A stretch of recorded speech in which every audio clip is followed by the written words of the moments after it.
ქვეყნის შესახებ სადაც ჯერ არ ყოფილხარ პირველი წარმოდგენა თვითმფრინავის ილუმინატორიდან გექმნება.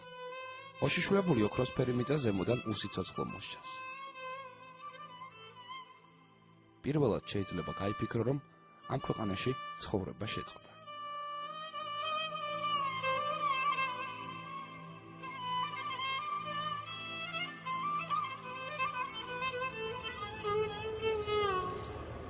ჩვენი პლანეტის მცხოვრებთა უმეტესობა მერაყის შესახებ მხოლოდ ტელევიზორიდან იცის. იციან, რომ იქ ომია და ადამიანები იღუპებიან. პირველი განცდა, რაც მგზავრობისას გეუფლება, შიშია. მაგრამ საკმარისია მიწაზე ფეხი დადგა და ჰაერის პირველი ულუფა ფილტვებში ჩაუშვა, გაჩვენება, რომ სუნთქვა გეკვრება.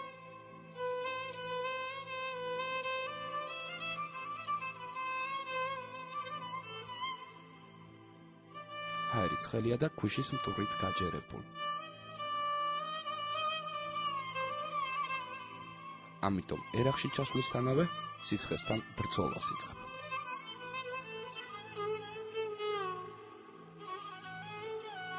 ქვიშის ნიშლში გახვეულ უკაცრიელ ჰორიზონტზე ალაგ-ალაგ დიდი მწვანე პალმები და გამხმარი ხეები მოსჩანს.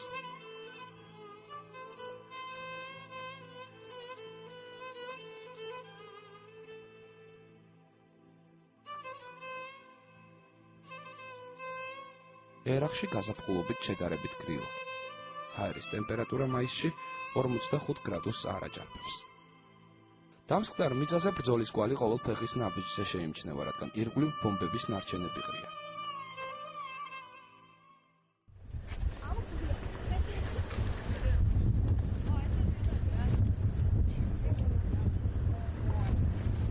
არის რამდენიმე აუცილებელი რამ, რაც ერახში ჩასულმა ყველა სამოქალაქო პირმა უნდა გააკეთოს.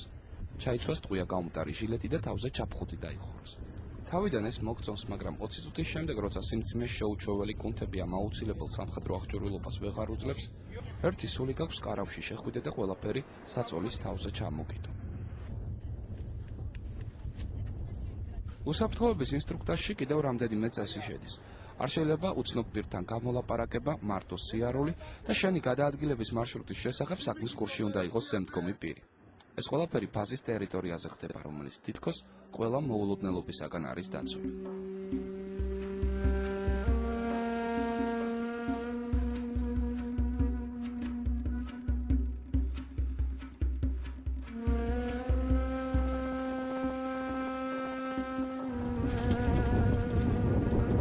ვასიტის პროვინციის დელტა ბაზა 35 კვადრატულ კილომეტრზეა გაშლილი. ყველაზე მეტი ქართველი აქ ასრულებს სამხედრო მისიას.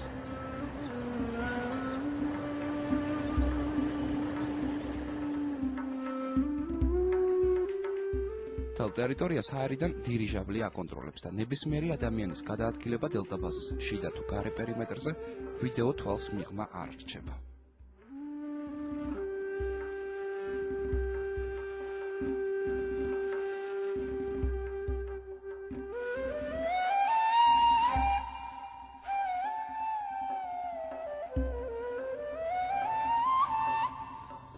იმის გამო, რომ ბაზა ბევრ სამხედრო საიდუმლოს ინახავს, ყველაფრის გადაღება ნებადართული არ არის.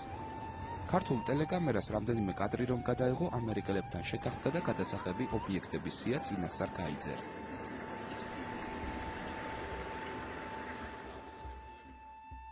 ვასიტის პროვინციის დელტა ბაზა ამერიკელების ხელში ზუსტად 5 წლის წინ გადავიდა. ბაზის ტერიტორიიდან 4 კილომეტრით დაშორებული ეს პატარა ნაგებობა, რომელიც თავის დროზე რუსების აშენებულია, 5 წლის წინ სტრატეგიული დანიშნულების ობიექტი იყო. პირველად სწორედ აქ განთავსდნენ ამერიკელი სნაიპერები, რომლებმაც მიზანში ჰუსეინის ჯარისკაცები ამოიღეს. შენობას ბრძოლის კვალი დღემდე ეტყობა. გარედან მთლიანადაა დაცხრილული და შიგნით ისევ ყრია 5 წლის წინ ნასროლი ტყუის ჰილზები. თუმცა ახლა იქ უკვე ქვეწარმავლები ბუდობენ. ფანჯრის იქეთ დელტა ბაზაა, სადაც სადამ ჰუსეინს საკუთარი ჯარები ჰყავდა განლაგებული. ბაზა ამერიკულმა ავიაციამ ჯერ დაბომბა, მერე კი მასზე საარტილერიო იერიში მიიტანა. დელტა ბაზა 80-იან წლებში რუსებმა ააშენეს ირან-ერაყის ომის დროს, როდესაც რუსეთი ერაყს ეხმარებოდა. რუსული კვალი ბაზაზე დღემდე არ წაშლილა. ჰუსეინის შეიარაღების უმეტესობა საბჭოთა წარმოების იყო. ახლა რუსული სამხედრო ტექნიკა ამერიკელებმა ჯართის გროვებად აქციეს.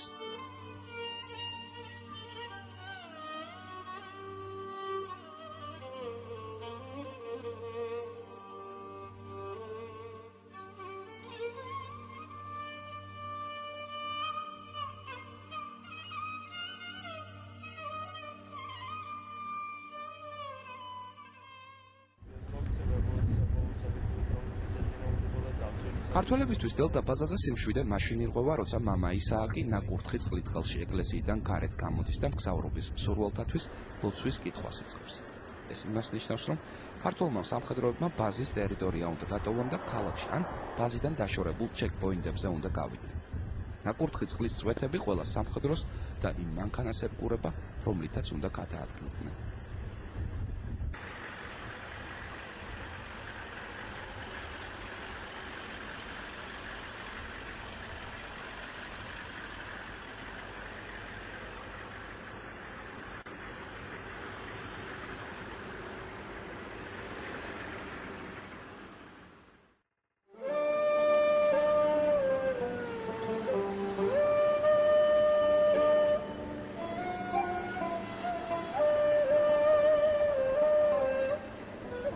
ჰამერით მგზავრობა დღეს ერაყში ყველაზე საფრთხილოა, რადგან ტერორისტები ხელნაკეთ დისტანციურ ნაღმებს ანუ აიდებს სწორედ გზებზე დებენ და ტრასაზე მიმოვალ კოლონაში, რომელი მანქანაც უნდა იმას აფეთქებენ. გზები კილომეტრების მანძილზე უკაცრიელია. ამფეთქებელი სადღაც ძალიან შორს ის და მერე უბრალოდ ხილაკზე თითს აჭერს.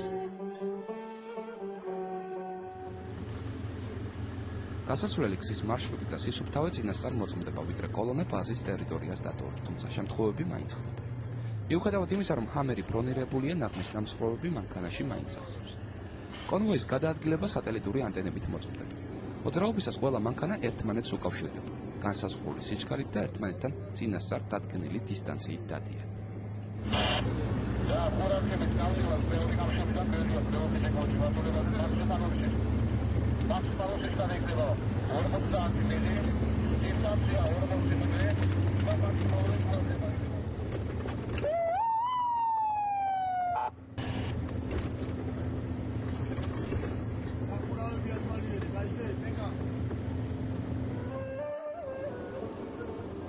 ყველა ჰამერში ხატები და ოჯახის წევრთა სურათებია გაფრთხილებული.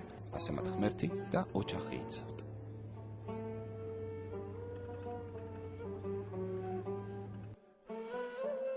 როცა კოლონა ქალაქში გადაადგილდება, ირგვლივ ყველა მოძრავი ობიექტი ჩერდება. თუ ქალაქში მოძრავი მანქანა ექსპორტს გზას არ დაუთმობს, პირველად მეტყვიან მრთოვე ცეცხლს ჰაერში გახსნის, შემდეგ კი ობიექტს გაანადგურებს.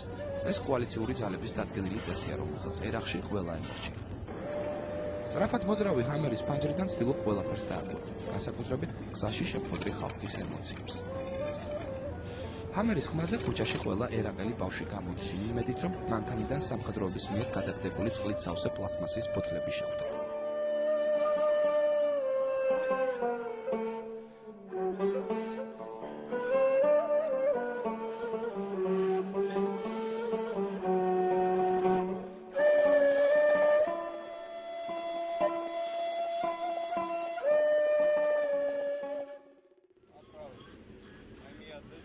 ქართველები წესრიგს მთელ ვასიტის პროვინციაში ამყარებენ. ვასიტი მილიონიანი დასახლებაა.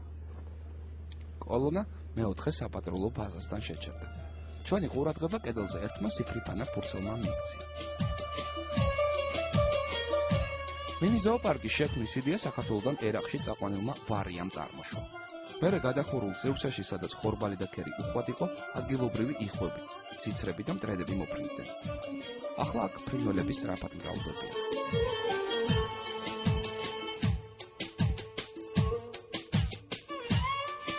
ითხრა შავი ციკანი კი ქრთამია, ქართულმა ექიმმა ერაყელს უმკურნალა და გასამრჯელოც მიიღო.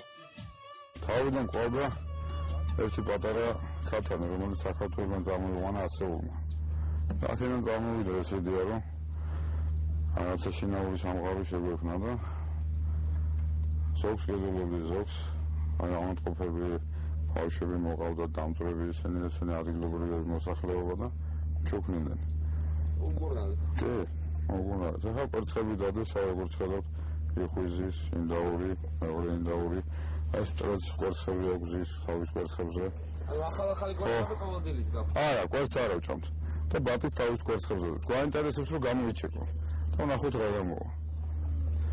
დედალი ცოცხალში მოხარშული რაღაცაზე. არა, ჭამის გამო არ გავაკეთებთ. უბრალოდ შემოდის აქ ჯარისკაცი, შეხედავს თავისი სოფელი ახსენდება, თავისი სახლი ახსენდება რაღაცა და გულსაყოლებს, ამისთვის გავაკეთებთ უბრალოდ.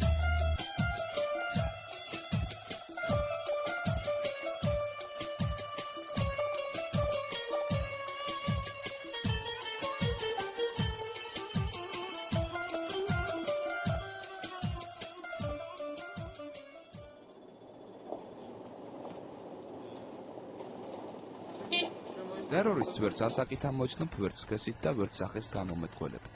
გზებზე ქართველების საკონტროლო გამშვები პუნქტებია. მოწმდება ყველა საეჭვო მანქანა. ერაყელების უმეტესობას ძველი მანქანები ხავს.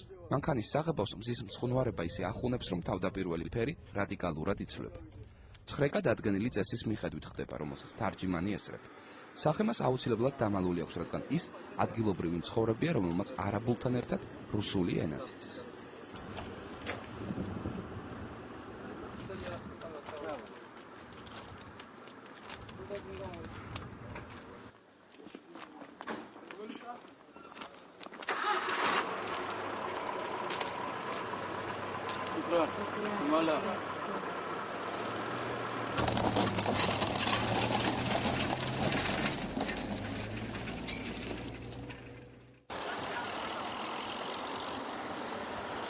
ერაყში მთავარი პრობლემა იარაღის კონტრაბანდა. იარაღი აქ ძირითადად ირანიდან შემოდის.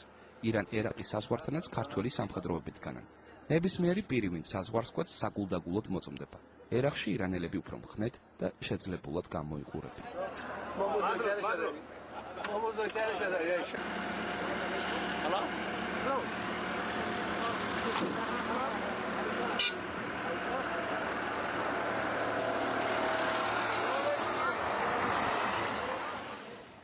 კონტრაბანდა ძირითადად არის იარაღის კონტრაბანდა, საფეთქებელი ნივთიერებების კონტრაბანდა, რომელსაც შემდეგში ტერორისტები იყენებენ ასაფეთქებლად კოალიციური ძალების, რაც საკმაოდ ხშირად ხდება ხოლმე. კონტრაბანდის ძირითადი გზა არის ირანიდან შემოდის, უნდა გაიაროს ვასიტის პროვინციაზე და მოხვდეს ბაღდადში.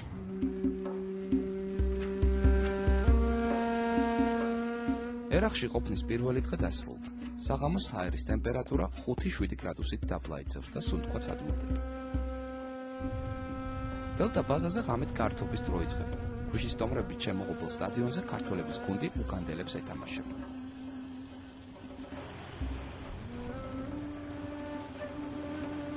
ბაზაზე ქართული შეძახილები ისმის.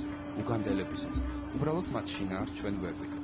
მაგრამ ყველაზე ხმაურიანი მაინც გენერატორია, რომელიც ირგვლივ ყველაფერს აფრთხუიანებს.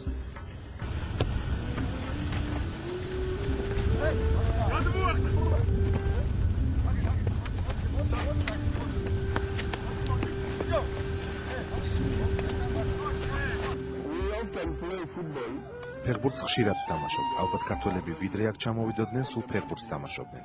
კარგად გამოსდით, მათთან თითქმის სულ ვაგებთ. ისე კოალიციურ ძალებში მყოფ ყველა ქვეყანას თავისი ნაკრები ყავს და ფეხბურთში ჩემპიონატებს ვატარებთ. ფეხბურთის დროს გასვლისავ და ატყობა ჩარის დროს ქვეყანას და ჩემპიონატებს და თეზრიგებს.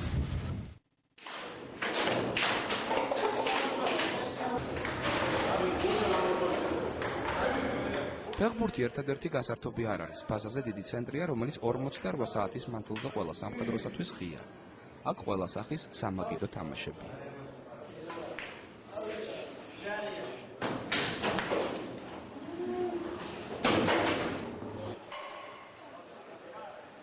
ასევე ფუნქციონირებს დიდი სპორტული დარბაზი, სადაც კოალიციური ჯარების ყველა ჯარისკაცი საკუთარ ფიზიკურ მონაცემებს აუმჯობესებს.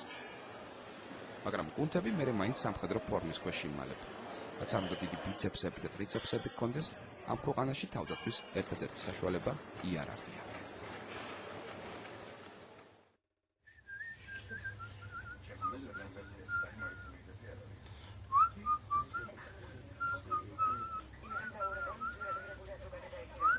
გართობა საღამოს კარავშიც გრძელდება. ტელევიზორი ქართულ არხებს უჩვენებს. საქართველოს მთავრობის განცხადება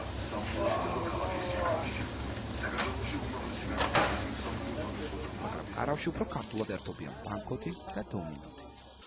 საღამო ერთის დროა, როდესაც ადამიანს სენტიმენტალური განწყობა ეწარება. ყველა ეკუთვნილ ქართულ ჯარისკაცს სურს, რომ ცოტა ხნით მაინც დაფიქსირდეს კადრში. უნდაც საქართველოში მათი ახლობლები დარწმუნდნენ, რომ კარგად არიან. ეს არის 20 მაისი, ჩემი შვილის დაბადების დღე. ეს უკვე მეორე წელია, რაც დაბადების დღეს უჩემოდ ხდება ჩემი შვილი და მინდა რომ ეს ტრადიციად არ დადგეს და ამის მერე ყოველ დაბადების დღეზე მინდა რომ ჩემ გვერდზე მყავდეს. აი ეს არის ჩემი შვილი, ჩემი გოგო ნეულის დაბადების დღეს არის დღეს და მე მინდა აქედან მიულოცო დაბადების დღე. ერახში რო წამოვიდი დავტოვე ერთი გოგო, რომელიც ძალიან მიყვარს. მინდა მას აქედან უთხრა, ძალიან მიყვარს და ძალიან მენატრება და სუმაზე ფიქრობს. სუმას ველაპარაკები, სუმას ურეკავ და მინდა ის ჩემი მეუღლე გახდეს, რო ჩავალ ჩასვთანავი და აქედან გადავცემ, არაფერი მიჭის, კარგად ავალ. წნარად და სულ შემე ვფიქრობ, ისე და ისე. აქ რომ არ ერახში ვიცი ყველაზე უფრო დედას ვენატრები და ჯავრობს მეც ვენატრება დედა და აქედან მინდა უთხრა მეშინია დე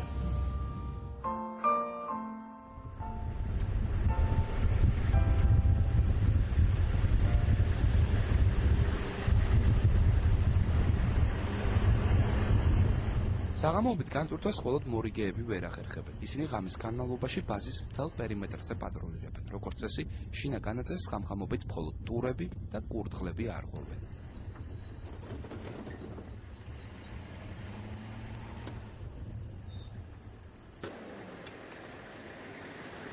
კიდევ ერთი კალენდარული დღე დასრულდა.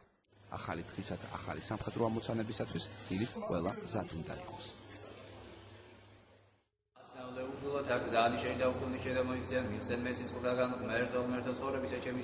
კვირა დილას სირვაზე სამხედროები ეკლესიაში მიდიან. იქ იღუმენი ისააკი მსახურობს, რომელიც პირველ ქვეით ბრიგადას საქართველოდან გამოვიდა. წირვა ყველა წესის დაცვით ტარდება, ოღონდ მცირედი განსხვავებებით. მაგალითად, სასანთლეები ტყვია-წამლის შესანახი ყუთებისგან არის დამზადებული. სტიკაროსან სტიკარშიგნით სამხედრო ფორმა აცვია და წირვის დროს ეკლესიის იატაკზე იარაღი აწვია.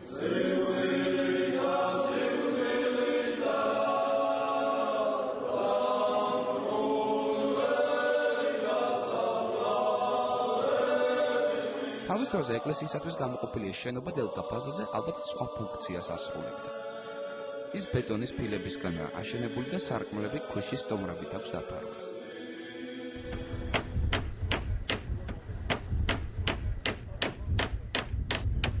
ახლა ერახში კიდევ ერთი ეკლესია შენდება დელტა ბაზიდან 60 კილომეტრის დაშორებით. მეორე საპატრულო ბაზაზე, სადაც ქართველები მსახურობენ. მამა ისააკმა ჯერ არ იცის, ვისი სახელობის იქნება ახალი ხის ეგლესია, რომელიც ერახში იქამდე იმოქმედებს, სანამ იქ ქართული მისია დარჩება. ჩვენ გვახსოვს ბრძოლები თუ ბასიანი ბრძოლა იყო და ბევრი ქართველების მიერ ჩატარებული ბრძოლები, როდესაც უფალი ეწეოდა მას, ხელულად ეწეოდა, წმიდა გიორგი იბრძოდა ჩვენს მხარეს ხელულად. ასე რომ ლოცვა აუცილებელია, რომ დაგვეხმაროს უფალი გაჭირვების დროს და გადაგვატანიოს ის გაჭირვება და განსასწრებელი. აუცილებელია ლოცვა. სასადილოში ყველა ქართველი სამხედრო ერთმანეთს ხვდება, ყვება 4ჯერადია. მენიუში 50-ზე მეტი დასახელების საკვები შედის. თითო ჯარისკაცის გამოყვებაზე ამერიკის შეერთებული შტატები დღეში დაახლოებით $20 ხარჯავს. სასადილოში ინდოელი მომსახურე პერსონალია დასაქმებული, ამიტომ საკვების უმეტესობა ინდური სანელებლებით არის შეზავებული. რაც ბავშვობაში აღჭამი, აქავინასაური იმდენი ნაკლები ჭამი. არის ნამცხრეულობა, უგემრიელესი ნამცხრეულობა, რა ვიცი. წვენები, ხილი. დასალევი არის? დასალევი არ არის, მაგრამ არის უგრადუსო ლუდია და არის ხშირ შემთხვევაში რომ სწავთ ხოლმე რა, რომ ლუდის გემო არ დაგოვიწეს. და ასე რა. განსაკუთრებით მენატრება ცხელი ყველი და პური. დედას გამომცხარი ცხელი ყველი და პური. აქეთ ვიცა მოვიკითხე მოვიდეს ჩემთან. სადილის შემდეგ სიმიკის ჯგუფის უფრო შტაბიდან ახალი დავალება მისცეს. ქართველებს უნდა მოენახულებინათ ბაზიდან 70 კილომეტრზე დაშორებული ვასიტის პროვინციის ერთ-ერთი ყველაზე გაჭირვებული სოფელი. ჯგუფის წევრებს იქ წყალი და პროდუქტები უნდა ჩაეტანათ და მოსახლეობა მედიკამენტებით მოიმარაგებინათ. ამ შემთხვევამ გადამღებ ჯგუფს საშუალება მისცა ერაყელ ხალხთან ძალიან ახლოს მისულიყო. თუმცა ამისათვის ხელწერილი დავწერეთ, რომ სოფელში ქართულ სამხედროებს ჩვენი ნებით მივყვებოდით. ახალი ინსტრუქტაჟის თანახმად, რომელიც გაგვაცნეს, გვეკრძალებოდა საუბარი. ერაყელი ქალისთვის თვალებში შეხედვა, რომ აღარაფერი ვთქვათ შეხებაზე და არც ერთ მათ მოწოდებულ ნივთს არ უნდა გავკარებოდით.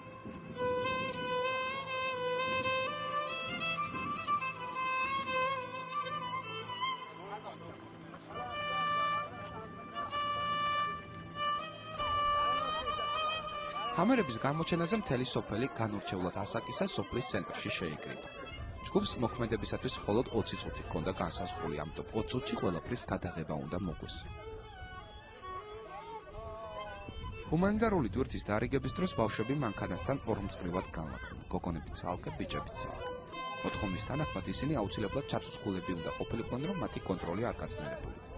ყველა თავის რიგს მორჩილად ელოდებოდა.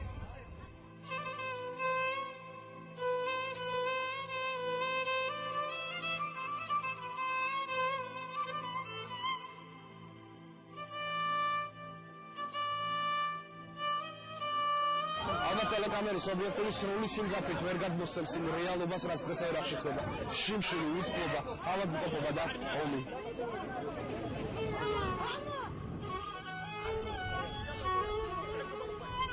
ერაყში მთავარი საჩუქარი მაინც წყალია. რიგში ერთი პატარა გოგონაც გამოჩნდა, რომლის მაისურზე ამერიკის დროშა იყო გამოსახული. ბავშვებს საკუთთან ერთად სათამაშოებიც ურიგდება, ესეც იდეოლოგიის ნაწილია. მოზარდს, რომელიც ამ ქვეყანაში იზრდება და რომელსაც აქამდე სათამაშო არ ჰქონია, უცხო ქვეყნის ჯარისკაცი კარგად უნდა დაამახსოვრდეს.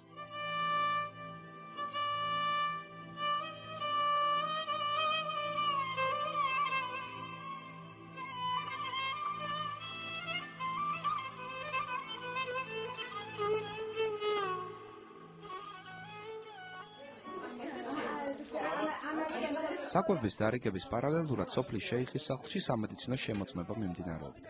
აქ ექიმები ქალებსა და ბავშვებს ინჯავდნენ. ოთახში ტელეკამერის გამოჩენამ დიდი უკმაყოფილება გამოიწვია. შეიძლება ოთახშიო რა, ქალები შეიძლება.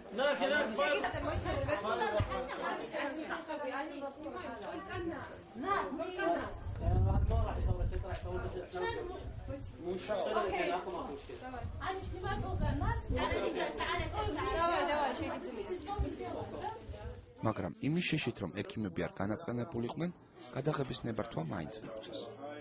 წნევის გაზომვა ერთ-ერთი მნიშვნელოვანი სამედიცინო манипуляცია აღმოჩნდა. თავიდან ბევრს ეგონა, რომ ეს პროცედურა ადამიანს დაავადებებისაგან ჰკურნავს, ამიტომ ხელზე სარტყლის დამაგრებას ყველა ითხოვდა. ამ ქვეყნის მთავარი დაავადება მაინც გაუწყლოვებაა, რომელიც წყლის ბუნებრივ დეფიციტთან ერთად დიზინტერიითაც არის გამოწვეული. ერაყულ სოფლებში სახლები ტალახისგანაა აშენებული. ძალიან პატარა ფართში 10-მდე ადამიანი მაინც ცხოვრობს. ამიტომ ხშირია ეპიდემიები, რაც ბავშვებში სიკვდილიანობის მაჩვენებელს ძლევს. ამ ყველაფერს აქ ჭირს ეძახიან. ჩვენ მხოლოდ ალაჰი გუმფარველობს და ქართველებიც მან გამოგვიგზავნა. მათ ჩვენთან წყალი და საჭმელი ამოაქვთ, უკვე მესამედ. ხედავთ ჩემს სახეზე სვირინგებს. 2 წარბზე მაქვს და 1 ნიკაპზე.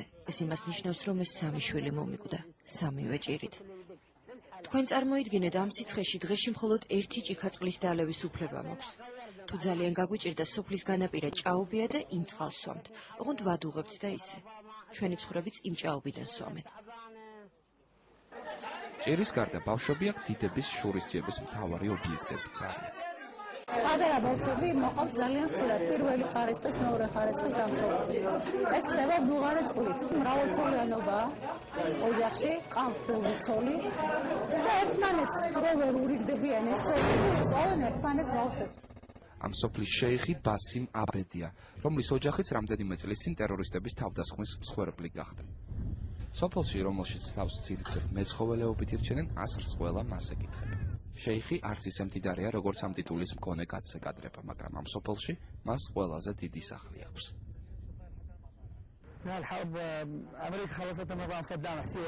ახლა ერაყში ომი აღარ არის და არც ყოფილა. ეს არის და იყო ტერორისტებთან ბრძოლა.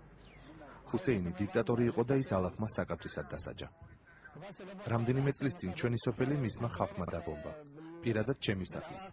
ამ დროს ცოლი და მცირეწლოვანი გოგონა დამეჭრა. საბედნიეროდ დღეს ორივე ცოცხალია. ერაყი უკვე თავისუფალია და ახლა ძალიან მალე ჩემი ქვეყანა ფეხზე დადგება. ქართველები ჰუმანიტარულ ტურს ვასიტის პროვინციის თითქმის ყველა სოფელში დაატარებენ. მას სამხედრო სამოქალაქო ოპერაცია ჰქვია. ველად გამოსასვლელი, მაგრამ ეს აუცილებელია იმისათვის, რომ ჩვენი ხალხი, ჩვენი პირადი შემადგენლობა განლაგებულია ჩეკპოინტების მიმდებარე სოფლებთან ახლოს და ეს აუცილებელია საზოგადოება ხალხის სოფელი ახლოს იყოს ჩეკპოინტებთან და ურთიერთობა კონდეთ კარგი.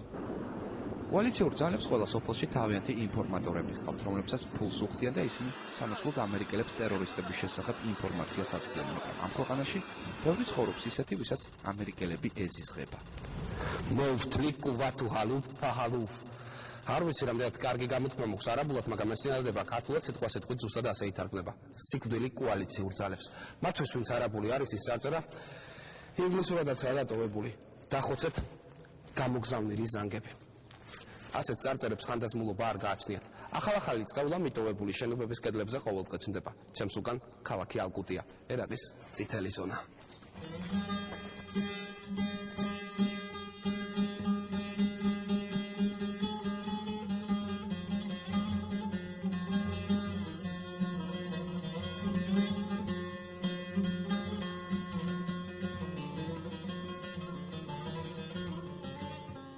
ქალაქ ალკუტის გადაღება მხოლოდ შორიდან მოახერხეთ, იქ ძირითადად შიიტები ცხოვრობენ, რომელთა ლიდერი მუყდადა ალ-სადრია.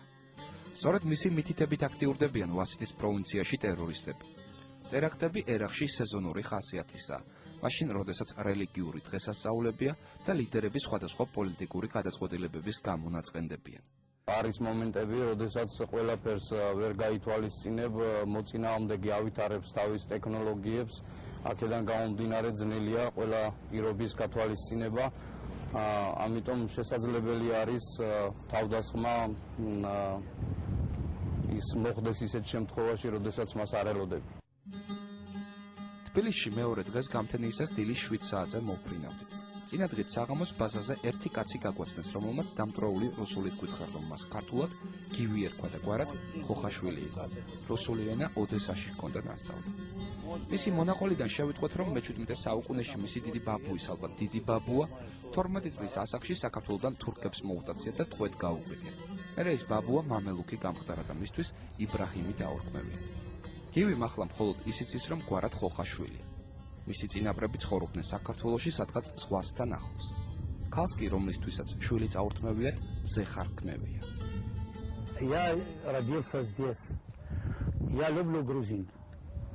Я очень люблю. Но тоже люблю араб.